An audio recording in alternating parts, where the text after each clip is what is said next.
สวัสดีค่ะโมกับโฮนะคะวันนี้เราก็จะมาทำมาม่ากินเนาะตอนนี้คือเพอดีไม่มีอะไรกินก็เลยมาถ่ายค่ะพอดีไม่ได้ลงชิปนานเลยนะต้องขออภัยด้วยพอดีไม่สบายแล้วไม่ได้ไปโรงเรียนเลยอาทิตย์หนึ่งก็เลยมีว่างเลยพรุ่งนี้ก็จะไปโรงเรียนนะอันนี้ก็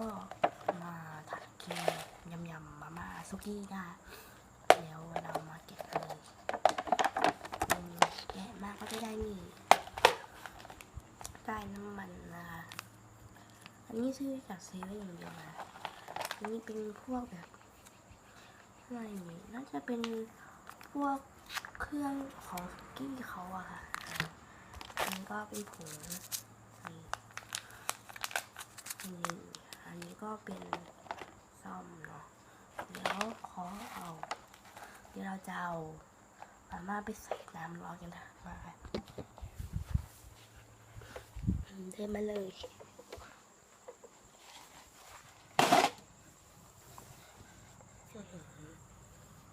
เดี๋ยวใส่น้ำร้อน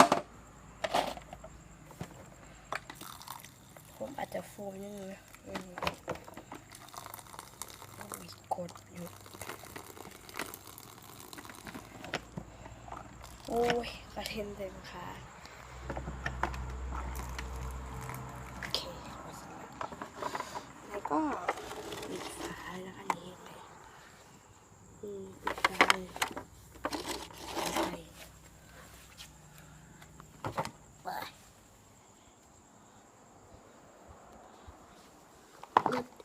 ได้เลยนะเดี๋ยวรอมาม่าก่อนนะคะแบบนึงไม่สบายนะตอนนี้ไม่รู้ว่าจะหายหรือเปล่า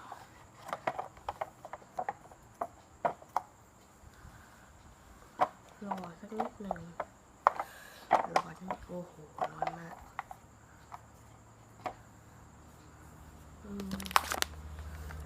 ไอของเพลงนะว่าเคยกินนะว่า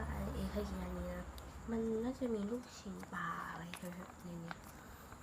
ได้ยังน้ำจิ้มเนี่ยเดี๋ยวลองดูก่อน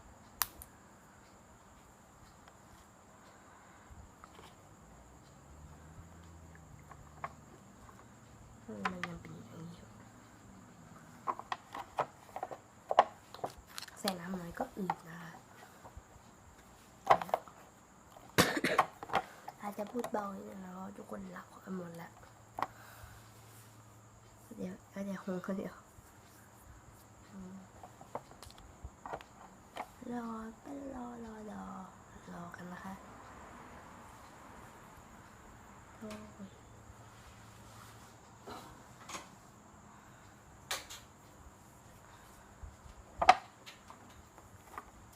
มาเลยหลังจากที่มาม่าได้แล้วเนี่ยปิดไฟแล้วนี่อาจารย์จะให้ดูเป็นอย่างนี้กันก็มาใส่เครื่องปรุงกันเลยค่ะอันดับแรกใส่อะไรดีก่อนใส่นี้ก่อนเนาะฉีกเลยฉีกไม่ได้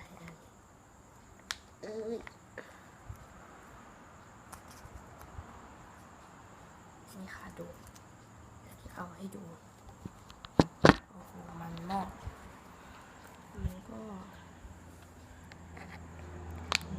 มันถ่ายกล้องหลังไม่ได้มันจำเป็นต้องถ่ายกล้องหน้า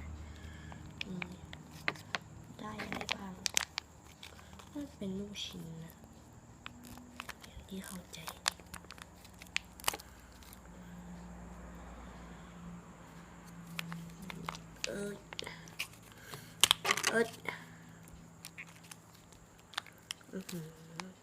เดี๋ยวขอ2 มือแล้วเดี๋ยววางกล้องเห็นแล้วนะเมื่อกี้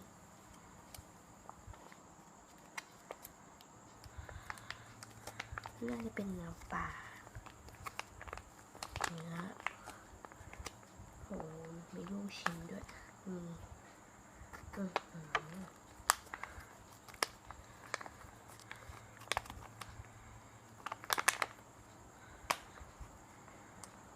อเลย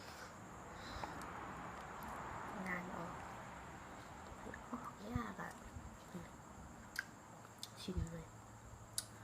ร่อยดีค่ะ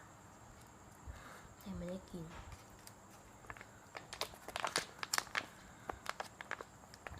หมดน่าจะหมดแล้วเนาะต่อไปเปลี่ยนผงต้มยำมือเลยเนี่ย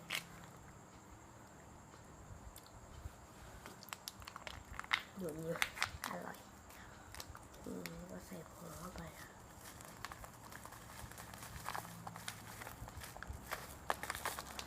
โอ้ย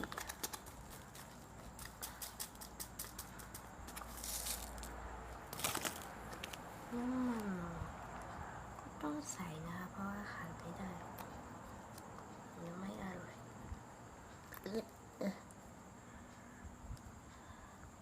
น่าจะเป็นน้ำจิ้มแบบไม่ใช่น้ำมันนี่มันเป็นแบบนี้นี่นะโอ้โหน่ากินมากแล้วก็คนค่ะโอ้ยนี่เสร็จแล้วน่ากินไหมคะก็กินกันเลยเนาะเดี๋ยวกินให้ดู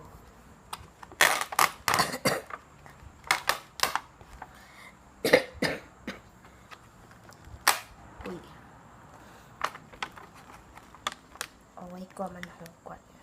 ช่างมันเถอะเรามากินเลยค่ะมาชิมเลย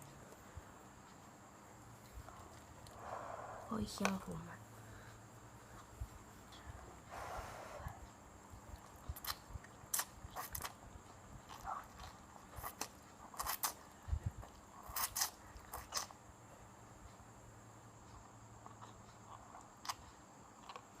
อร่อยมากแต่เผ็ดอร่อยมากเลยค่ะสำหรับวันนี้ขอลาไปก่อนนะคะสวัสดีค่ะบ๊ายบายและที่สวัสดีทุกคนบ๊ายบาย